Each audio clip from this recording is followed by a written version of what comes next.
Have you considered or do you know someone who's looking to buy and sell a home at the same time? Do they get nervous about it or stressed about it because there's so many moving parts? If you've had any of those feelings, this is the episode of Tom's Take you've been waiting for. I'm going to review 3 key questions you need to get answered by yourself or have your real estate agent ask you when trying to navigate that process.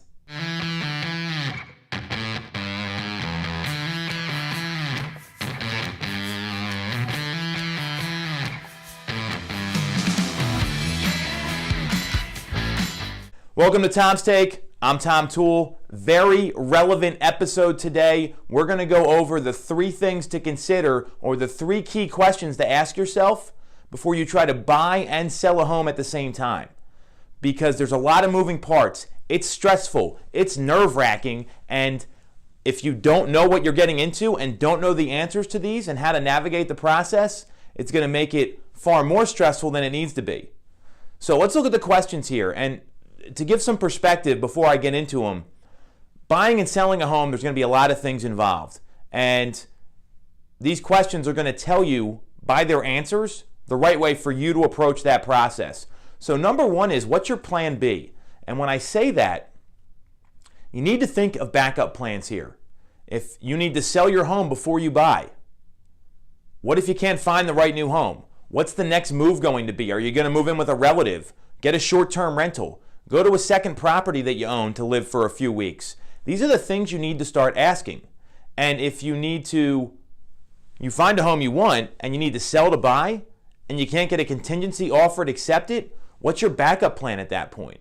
So have this conversation with your agent. There's going to be a lot of market-specific information here, but you need to talk about the backup plan if things don't fall ideally. Obviously, we all want things to work out in the perfect way, but it doesn't happen. So having a plan B is really critical. Get in that conversation with your spouse, whatever decision makers are involved, and especially your realtor. Question number 2, can you buy without selling? So this has to do with the financial qualifications. If you can buy without selling a home right now, you're in an ideal spot. So let's go deeper on that. Do you have the cash in the bank for a down payment and closing costs? Is your debt-to-income ratio going to qualify for you to carry 2 mortgages? That means your monthly income compared to the allowable percentage of debt you can carry. That's all Fannie Mae and Freddie Mac guidelines. They're all spelled out very clearly in there, where they factor in the new payment as well as your current payment so you can see if you qualify or not. This is a spot where you need to talk to a lender. It's very critical to do that so they can run your ratios, look at your cash position, see where your income is, and determine if you're able to buy without selling your current home. So if you are, that's great, because then you can identify the new property, move to get your home on the market right away. It's going to put you in a really good spot. If you can't buy without selling, there's some follow-up that needs to be done there in terms of questions to be asked.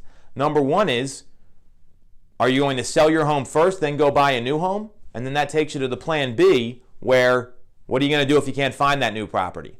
So it's really critical to know that answer. The best place to go is go talk to a lender. And lastly, can you qualify for a home equity line of credit? So what do I mean by that? So sometimes, when you go back to question 2, can you buy without selling?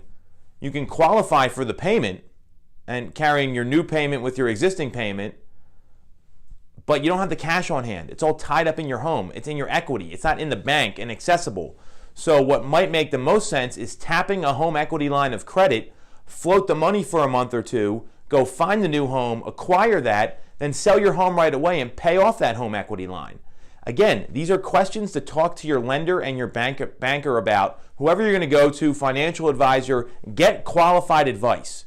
If you answer these 3 questions, it's going to tell you very clearly what the right steps are to take if you're trying to buy and sell at the same time. There's a million different strategies out there. There's a few ways to approach this, and it's really going to be dependent upon how you answer numbers 1 through 3 behind me. So if you got specific questions about your situation, get in touch with us. We're happy to help. Otherwise, we'll come to you next week with some more value, and always appreciate you tuning in. Thanks for watching. Catch you next week.